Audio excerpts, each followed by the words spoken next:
Welcome back to 𝐻்ஸ்ரீ channel. இன்றைக்கி நம்ம என்ன பார்க்க போகிறோம் அப்படின்னு பார்த்தீங்கன்னா, கோதுமை மாவில் நம்ம நிறைய ரெசிபிஸ் வந்துட்டு தெரியும். ஸோ அதில் வந்து நம்ம ஒரு புது வெரைட்டியாக எப்படி செய்யணும் அப்படின்னு சொல்லிட்டு, அதாவது ஒரு பரோட்டா ஸ்டைலில் நம்ம பண்ண போகிறோம்.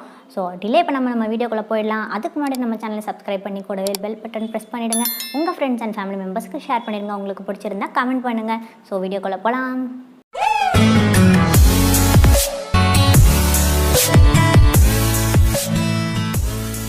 முதல்ல நம்மளுக்கு இதுக்கு தேவையானது என்னென்னு பார்த்திங்கன்னா, கோதுமை மாவு வந்துட்டு ஒரு 1.5 கப் அளவுக்கு நீங்கள் ஆட் பண்ணிக்கோங்க.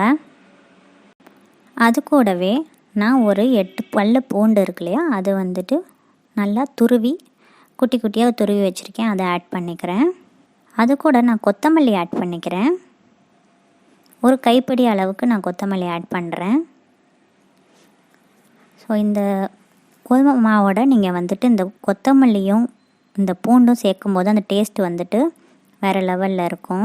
இது கூட நான் இப்போது 1.5 ஸ்பூன் அளவுக்கு உப்பு சேர்த்துக்கிறேன். இது பார்க்கவும் உங்களுக்கு கலர்ஃபுல்லாக இருக்கும், டேஸ்ட்டும் வேறு லெவலில் இருக்கும். இது கூட இப்போ வந்து நம்ம நெய் ஆட் பண்ணிக்கலாம். 1.5 ஸ்பூன் அளவுக்கு நான் ஆட் பண்ணியிருக்கேன். இப்போ நம்ம வந்துட்டு கொஞ்சம் கொஞ்சமாக தண்ணியை வந்து சேர்க்க ஆரம்பிக்கலாம். ஏன்னா நீங்கள் அந்த தோசை மாவு பதத்துக்கு கரெக்டாக கொண்டு வரணும்.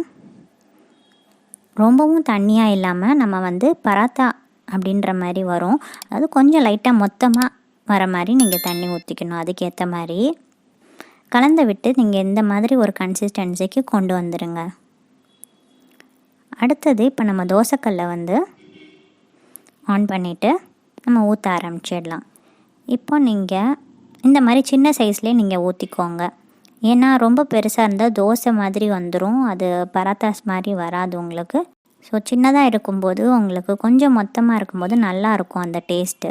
இதை சுற்றி நம்ம நெய் விட்டுக்கலாம். இப்போது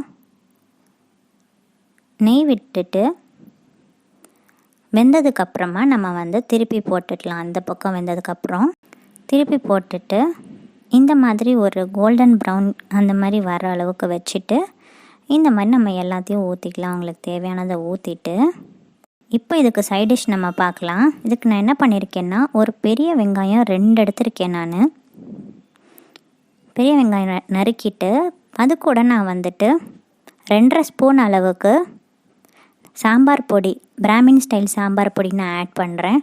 அது எப்படின்னு நான் டிஸ்கிரிப்ஷனில் நான் கொடுத்துருக்கேன், நீங்கள் போய் செக் பண்ணிக்கோங்க. நான் ஏற்கனவே அதுக்கு வீடியோ போட்டிருக்கேன், பாருங்கள். இப்போ நம்ம உப்பு நான் வந்து ஒரு 3/4 ஸ்பூன் அளவுக்கு உப்பு ஆட் பண்ணிக்கிறேன் இதுக்கு.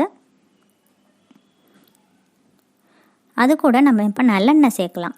இந்த நல்லெண்ணெய் எவ்வளோ சேர்க்கணுன்னு பார்த்திங்கன்னா, அந்த வெங்காயமும் சாம்பார் பொடி இது எல்லாமே நம்மளுக்கு வந்து நல்லா கலக்கும்போது ஒரு மாதிரி கிரேவியாக வர அளவுக்கு நம்ம ஆட் பண்ணிக்கணும். கரெக்டாக இந்த மாதிரி வர அளவுக்கு நீங்கள் ஆட் பண்ணிக்கோங்க. ஆட் பண்ணி நல்லா கலந்து விட்டுருங்க. கலந்து விட்டிங்கன்னா அவ்வளோதான், நம்மளுக்கு இந்த சைட் டிஷ் ரெடி ஆயிடுச்சு. ஸோ இப்போ வந்து நம்ம பராத்தாவோட இதை வந்து ஆட் பண்ணிவிட்டு சர்வ் பண்ணலாம். இந்த வீடியோ உங்களுக்கு ரொம்ப பிடிச்சிருக்கும் நான் நம்புகிறேன். ஸோ பிடிச்சிருந்தா உங்கள் ஃப்ரெண்ட்ஸ் அண்ட் ஃபேமிலி மெம்பர்ஸ்க்கு ஷேர் பண்ணுங்கள் அண்ட் லைக் பண்ணுங்கள், கமெண்ட் பண்ணுங்கள். உங்களுக்கு ஏதாவது டவுட்ஸ் இருந்துச்சுன்னா நீங்கள் இன்ஸ்டாகிராம் அண்ட் ஃபேஸ்புக் பேஜில் நீங்கள் கமெண்ட் பண்ணலாம். ஸோ டிஸ்கிரிப்ஷனில் நான் லிங்க் கொடுத்துருக்கேன். டிஸ்கிரிப்ஷனில் ஒன்றும் இல்லை, டைட்டில் தொட்டிங்கன்னா உங்களுக்கு டிஸ்கிரிப்ஷன் வந்துடும். ஸோ டிஸ்கிரிப்ஷனில் நான் வந்துட்டு என்னோடய எல்லா சோஷியல் மீடியா பிளாட்ஃபார்ம் லிங்க்ஸும் கொடுத்துருக்கேன். நீங்கள் நான் எதில் வேணால் ஃபாலோ பண்ணலாம். ஸோ இன்னொரு நல்ல வீடியோவில் பார்க்கலாம். until then bye.